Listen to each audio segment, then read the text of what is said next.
Zašto bi tečaj 1 euro jednako je točno 7 kuna 50 lipa bio praktičniji? Evo na primjer kafić. Vi ako pijete kavu recimo da košta neka 15 kuna.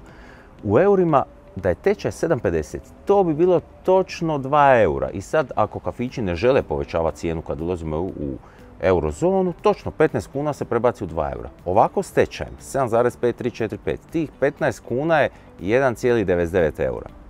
Ma neće, nakon prvog kava koštat 1,99 eura. Kafići će to dignuti na 2 eura jer ne žele onu 1 lipu, odnosno 1 cent. Šta će s njim?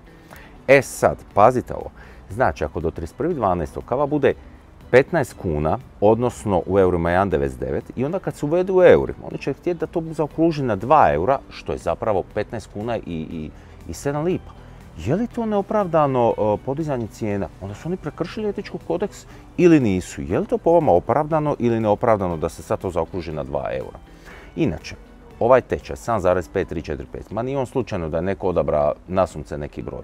Taj broj je odabran nakon detaljnih analiza u kojima su uzeti u obzir i dug države, i investicije, i štednje, i prethodni tečajevi i tako dalje. Znači, to je jedna vrlo kompleksna metoda kojom se došlo do tog broja.